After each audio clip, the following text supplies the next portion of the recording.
It looks like the Angels are buying with the addition of Lucas Giolito, and Ohtani is off the board.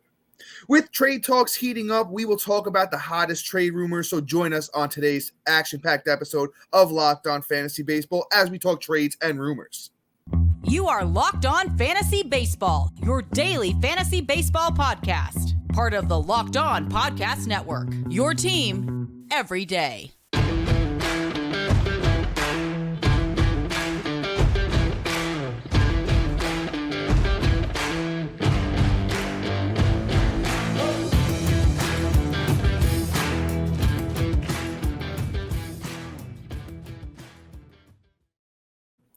Hello, fantasy baseball fanatics, and welcome to the Locked On Fantasy Baseball podcast, brought to you by the Locked On Sports Network, your team every day. As always, we're your number one source of fantasy baseball knowledge, and thank you for making us your first listen each and every day. I'm your host, Dominic Martino, and you can find me on Twitter at DomMartinoFB. Here, as always, with my brother, my co-host, my partner in crime, Matthew Ane, and you can find him on Twitter at Matthew_Ane. If you're listening on a platform like Apple or Spotify that allows 5-star ratings and reviews, we would truly, truly appreciate it if you could do that for us. And if you're watching on YouTube and you haven't already, hit that little bell below. It subscribes to the channel, also gives you a notification every time we drop a new episode. And lastly, but most importantly, subscribe to us on the Subtext website. On Subtext, it's a one-on-one, in-depth, personalized experience through text messaging. You get instant alerts on prospect call-ups, trades, injuries, everything under the sun, and it's just a lot more than we can offer on this 30-minute podcast. Locked On Fantasy Baseball fans, as always, we have a fully loaded episode for you today. Let us be your team secret weapon, where we provide you with the most recent trades and the hottest trade rumors on the rumor mill.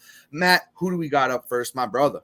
All right, we got Mr. Nolan Arenado, and it's crazy to even think that they're willing to move him just because of the fact that they just paid him and acquired him themselves not too long ago, which is just bananas because they're only 2 seasons away.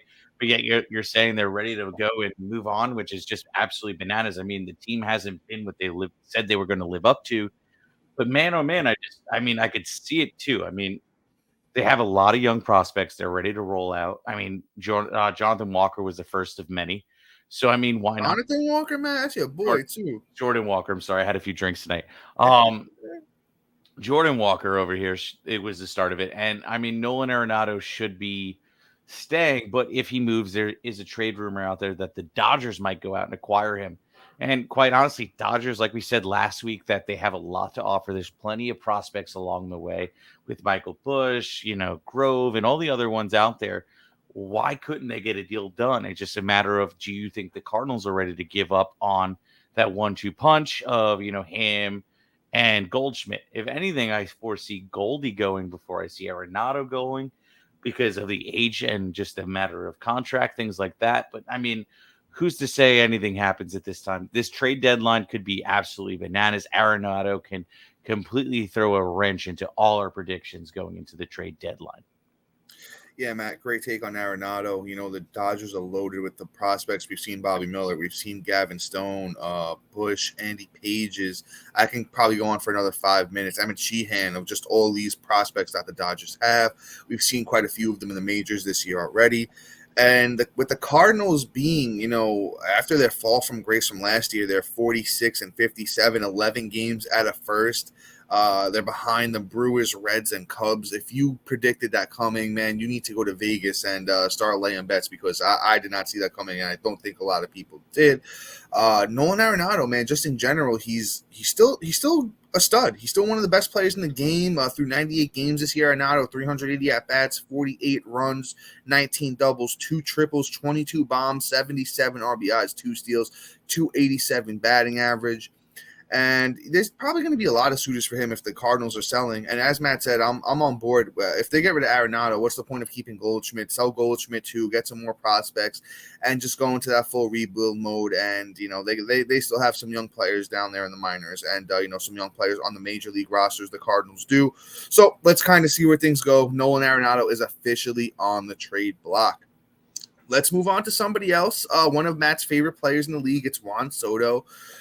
Juan Soto, man, just been a ride the last couple of years with Juan Soto. Just been a real ride, and apparently the Padres are looking to sell now too. It's kind of just been such an interesting year for baseball. That's why I love baseball. You never really can truly predict what's going to happen. That's the fun of being able to do this. The fantasy baseball aspect, just talking baseball on a platform here. The Padres are 49-54, 10 games out of first. They're behind the Dodgers, Giants, and Diamondbacks. Once again, if you've seen this coming, you need to go to Vegas and play some numbers or something, man, because you're on point.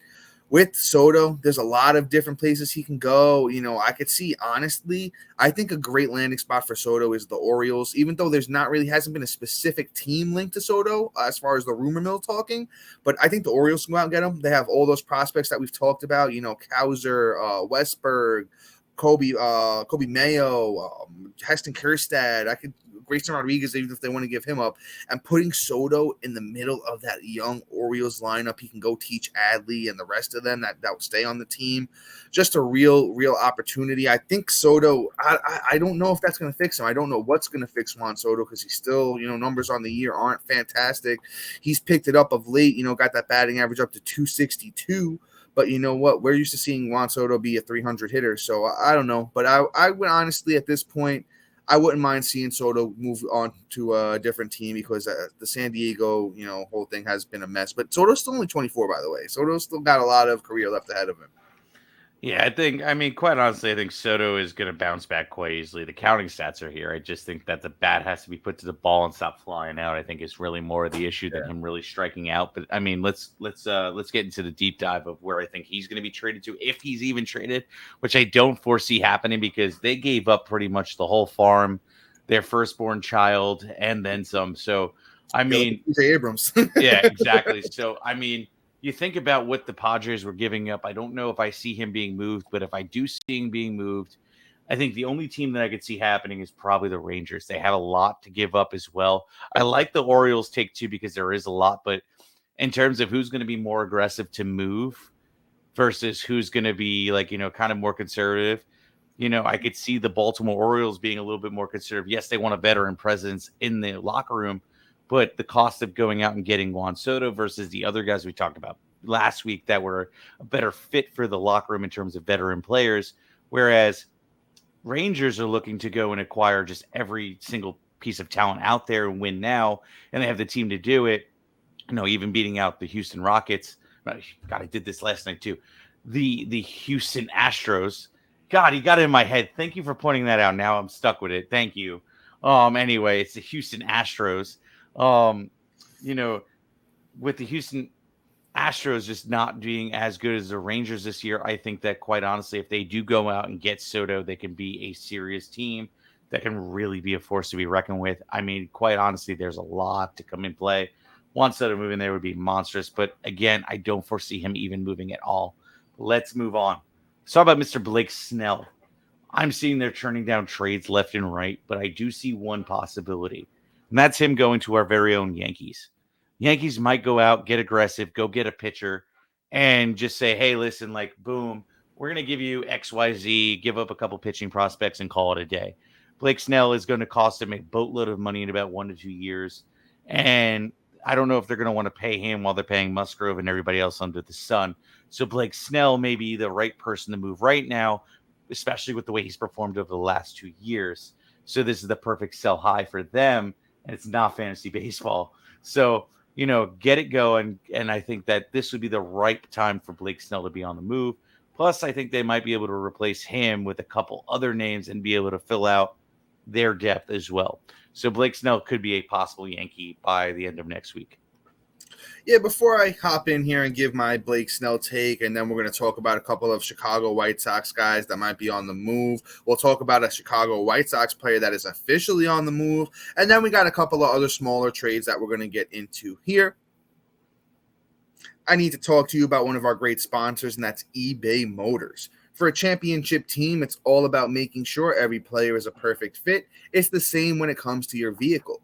Every part needs to fit just right, so the next time you need parts and accessories, head to eBay Motors. With eBay's guaranteed fit, you can be sure every part you need fits right the first time around. Just add your ride to My Garage and look for the green check to know the part will fit or your money back. Because just like in sports, confidence is the name of the game when you shop eBay Motors. And with over 122 million parts to choose from, you'll be back in the game in no time. After all, it's easy to bring home a win when the right parts are guaranteed. Get the right parts, the right fits, and the right prices on ebaymotors.com. Let's ride. Eligible items only and exclusions do apply. And dear everydayers and new listeners, we have an incredible opportunity for you to support the show and enjoy some fantastic perks along the way. Introducing the Diamond Club on the Subtext website. By becoming a member, you not only contribute to the show's success, but also gain access to exclusive benefits, get your hands on waiver wire rankings, call-up alerts, injury updates, instant reactions, and best of all, you can enjoy direct access to Matt and I for all of your burning fantasy baseball questions. Plus, you can try it out completely free for 14 days. Your support means the world to Matt and I, and we can't wait to connect with you on this exciting journey. Join us on the Diamond Club on the Subtext website today, and let us take your fantasy baseball experience to new heights. All right, guys, let me hop back in here. And Matt, I have to say it, if we get Blake Snell, I'm going to be pissed. I think it's a bad move. I think the Yankees stay put or even sell at this point, where we're 8 games out of first. We're literally in last place in the AL East. I don't see the Yankees buying at this point. If they do, it's just to satiate the fans. And we're 4 games out of wild card though. Yeah, but still, I don't think it's happening this year. Tampa Bay is about to fall out. There's 3 spots now, not 2. And I mean, quite honestly, the teams in front of them, they could make that playoff push and get to the wild card. I got to see how the team look when Aaron Judge comes back. If Judge comes back Friday, well, like today, as you guys listen to this, or within the next couple of days, maybe, Rizzo looked a little better. Stan's looked a little better. So I hear you. I don't foresee it happening. Literally, the 4 other teams in our division are just better teams. I honestly think every team is better than us. So I personally just don't think that's the move for the Yankees. But I will throw out a couple of other teams. Matt's talked about the Rangers. They can use one more pitcher with, DeGrom being out. The Braves even. I would love to see Snell go to the Braves. They're very, very good with starting pitching. If he goes over there, I could see, honestly, maybe he figures out the walks issue, because I know Snell's been great of late, but the walks are killing him. And then lastly, you got to go back to the Dodgers again. The Dodgers are going to make some big noise. They always make big noise at the trade deadline every year because they're always in contention, their first-place team. Any of those teams I could realistically see Snell going to. But, Matt, in all reality, I could see him going to the Yankees, but I personally don't think that's a smart move for the Yankees. But Blake Snell's honestly been top 5, 10 pitcher in baseball the last couple of months. So wherever he goes, the Padres are going to get a great, deal for him, even though he is 30 years old at this point. But let's move on to somebody we've actually spoke about, I think last week. So we're not going to put too much time on him, and it's Lance Lynn. To be honest with you, with Lance Lynn, after that 16 strikeout game, I was back on board. I was like, oh, Lance Lynn. He's just crapped the bed since then, though. 1 good start since then out of 5, and he's just on the year. It's been an absolute mess for the 36-year-old Lance Lynn. I think wherever he goes, it's a rental. A team like Tampa Bay is always a team that is pretty good with fixing starting pitchers. Look what they've done with Zach Eflin this year. So I could see, a team like that taking the chance on him. But I've heard the market isn't really primed for Lance Lynn right now because of how he's been performing this year. And at 36 years old, the shoe's going to fall off the other foot at some point. So with Lance Lynn, things to be remained seen. But we talked about him a lot the last week. So if you want to go back and look at our trade deadline predictions episode, you can see a further deep dive on Lance Lynn. That's all I got on him. Completely agree. I feel like we left everything on the table last week. Let me move on. Let's talk about Mr. Tim Anderson. Somebody I kind of mentioned last week of where I would like to see him move, but I'm hearing a lot of talk that he might be ending up on Miami, which quite honestly, if he ends up there, the fantasy value may not be as great, but he's already on that course correct anyway for the strong second half. And he loves to put the ball in different places. And you put him in Miami and the field just opens up for him. That lineup needs a veteran. That lineup needs a bat. And I don't think he's going to be the only one that makes it there. So, and then quite honestly, Tim Anderson may be getting into a spot where he can be a leader, really show off, and really exciting where it's going to take his level of play and just escalate it to the next level for him. And we could see a nice little production from him if he goes to Miami. I think it's a great fit. I think Miami needs to make that move in a real baseball standpoint. Fantasy wise, I think it's level peg.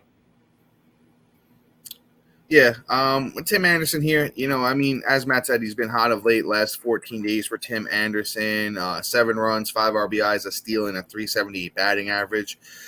I mean, hey, from a fantasy baseball perspective, he's 63% owned. He could, as Matt said, he could spray the ball. I think he's not really going to be much of a power guy at all anymore. Maybe like a D Gordon from back in the day, but not as much speed as D Gordon had in his prime. But, Tim Anderson still got a little bit of speed. So if you need the runs, you need some speed, probably going to be a plus batting average for Tim Anderson the rest of the way because he needs to make that course correction just to get back to the norm. The guy's always been a great batting average contributor. So I think Tim Anderson, I think he's going to be helpful the rest of the day, especially from a fantasy baseball perspective. But let's talk about some official trades, some trades that are in the books, some trades that have been made. Let's talk about Lucas Giolito heading over to the Angels. Angels officially are buyers. They've announced that Ohtani is off of the market, and I mean, after today, the guy threw a gem, a complete game. He hit 2 home runs today over the course of a doubleheader. I mean, Ohtani's the best player in baseball. I don't even think it's close. I don't think it's an argument anymore that Ohtani's the GOAT. Ohtani, well, not the greatest of all time, but Ohtani's the best player in baseball right now. But let's focus on Lucas Giolito. I think the move is kind of neutral. Maybe he could win more games over there with the Angels if the Angels do, start to, pick up a few more players and they look like a better team overall. But I think just you're getting what you get with Lucas Giolito. It's the park change is kind of neutral. Both mid-tier parks to pitch in. Giolito's got a 3.79 ERA on the season, a 4.46 FIP. Which is fielding independent pitching, kind of an ERA indicator, shows you where the ERA is headed to rather than where it is. Strikeouts look good, 121 innings, 131 strikeouts, a 1.22 WHIP. I mean, I'm just very neutral on Lucas Giolito at this point. I think it is what it is. I don't think it gets better. I don't think it gets too much worse. If he's a high 3, low 4 ERA guy, it's what you expect, big strikeouts. And the whip is probably going to hurt you a little bit because he's a career 1.23 whip, and he's at 1.22 this year. That's my take on Giolito. You know what I'll say? Sell high. Because new team, new season, and he didn't have a great season last year. Sell high. That's all you got to say. He just put in a position to win. So, that's what you say and you trade. But anyway, let's move on here. Let's talk about Mr. Carlos Santana, not the musical artist, the Spanish sensation here, but, the baseball player, Carlos Santana. He was traded to the Brewers. It's interesting. I like the move for actual baseball. In terms of fantasy, the guy is actually having a half-decent year with 45 runs, 12 bombs, 53 ribs, 6 stolen bases, batting about 235. Over the last month, he's performing, batting about 261. Santana, 11% owned. Quite honestly, he's out there everywhere. He might be available in, spot starts and things like that is where I might roll him out. But, in terms of real fantasy baseball, not a great person I'm really going to chase after and really unless he catches fire. Real baseball, I love the move. I think the Brewers needed somebody like Santana. I think that he's going to give that lineup a little bit more of an oomph, per se. So I think Santana's landing spot is good for him and good for baseball, but good for fantasy. Maybe 14, 15-man leagues, he gets a little bit more of a bonus. But other than that, I'm not really looking at him at 12-man and 10-man and whatever else. Yeah, I agree and disagree at the same time. I think at 11% owned, it's under-owned for Carlos Santana. He's going to go to Milwaukee, pretty good park to hit in, goes from, a not-so-great team to, a first-place team. And I think he's going to hit somewhere in the middle of that lineup I'm seeing him slotted in at 4 in most cases, which I think is very, very good for him, where the RBIs will be good. The runs may be mediocre, but he's not, at his, advanced age. How old is he now? 37. You're not predicting runs for him anyway. But, the batting average, as you said, 260 over the last, what'd you say, last month or last 14? Month. The last month, 260. So, I mean, if he hits 250 the rest of the way with some decent power and some decent RBIs, that's at least 3 categories he's going to be, helping you in. So I think at 11% owned, if you're in, even I could say a deep 12, and then as Matt said, as you get deeper than that, definitely worth a look. 11% owned is low. I think 40% owned is where Carlos Santana should be, especially with I think it's a positive move for him, even for fantasy baseball. But guys, before we talk about our last couple of players, we got a couple of sponsors here for you. Just make sure you lock on in for these last few.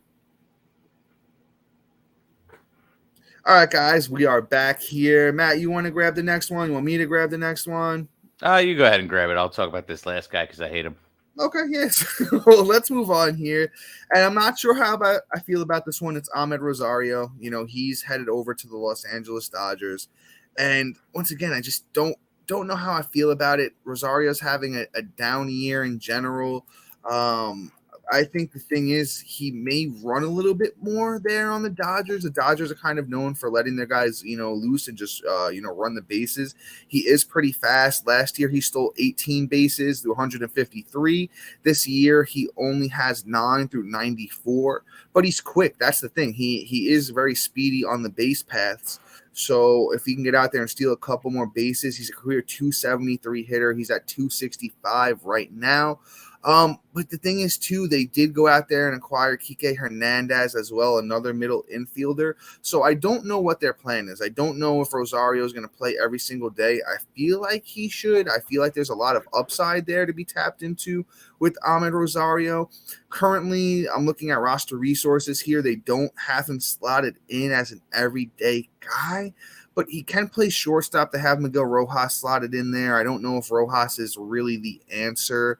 Mookie Betts has been playing a lot of second. You got Muncy over there at third, and if they trade for Arenado, that looks even more crowded at that point. So I'm not sure what the thing is with Amed Rosario. I think for fantasy baseball, he's already 60% owned, so there's not much of an actionable move there. But, I think in the bigger picture, the bigger sense of things, kind of just to wait and see what happens with Rosario. If he starts getting consistent playing time, the steals look better, looks like, okay, he's getting hot and, he's playing every day. Maybe then the other 40% of leagues, okay, maybe then you could think about it. But as of right now, I don't think there's too much actionable for fantasy baseball with Amed Rosario. Yeah, I mean, I think there's a path to play because right now he's also playing outfield on days off for other players and on the Guardians. And, they got Hayward out there. Outman really hasn't performed either. So if they want to get an influx in bat, with Rosario hitting about 265 over the year and hitting 283 over the last month and, getting on there and want to open up the stolen base and just a guy that can get on base. I think that's where he can find his everyday play. He's just going to be a Swiss Army knife. But on top of that, I really think that a Rosario is just going to be a player that's going to get on base for them to create RBI opportunity and get the extra run in. That's why I think they went out and acquired Rosario. That's just me in a real baseball standpoint. So I think if anything, if we're looking at how to analyze him for fantasy purposes, like he may be a runs cheat code. Like if you just need to win the runs category, Amed Rosario might be able to go out there and just get a whole bunch of runs for you. But I could be wrong. We could see what happens. But I mean, I could just see a path to play. And I just think that with him getting on base and being so quick, he may be a runs cheat code and just, go crazy in that category. But let's move on. That's a good take, man. I'm gonna be honest. That's a strong take. Very good take. Thank you. Let's talk about this last guy here. Let's talk about Noah Syndergaard. I absolutely hate the kid. I mean, it's burning fuel of passion. He's having an absolute caca-doodle year. He's hurt right now too. Let me just put that out there. Well, he is going to start Monday. He's going to start Monday for the Guardians. That's wonderful. I don't care. If you're hoping on him, drop him. Syndergaard is complete doo-doo. He is nowhere near what he was when he was on the Mets. Way I'm approaching Syndergaard is he's going to be there as a starter for about 2 or 3 starts, and then he's going to get moved into the bullpen. Once move starts being made, he went to the Guardians. So, there is plenty of pitchers they need to call up. There's plenty of players that they're going to want to get a look at. Noah Syndergaard played relief, middle relief, and did all the bull crap, non-fantasy value plays, positions in the pitching standpoint. And that's where he's going to be. That's what he's going to do. He's just a depth piece. That's going to be like, hey, I can roll him out there for an inning and a half and he won't get lit up. But if I let him go out there for 3, I'm screwed. So that's pretty much where Noah Syndergaard's going to play, and it is what it is. Matt, you sound like me when I was talking about Giolito coming into the year.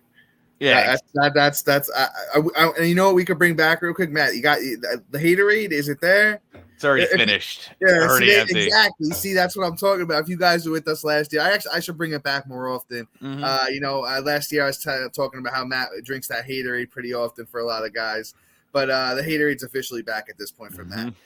I'm not optimistic about Syndergaard, but you know what, man? The kid does have talent. He's still only 30 years old. I mean, I don't ever think he goes back to the low threes, even high twos ERA that he had for the Mets. Bro, he's Thor in Endgame right now. He's not Thor in freaking Thor. Exactly. I don't foresee him being a 7 ERA guy. I don't think that's indicative of the kind of pitcher Syndergaard is, unless, like, Matt said, unless he's Fat Thor or Fat Matt Harvey following right in those footsteps. The velocity was a little bit down this year from 94 last year to 92.6 this year.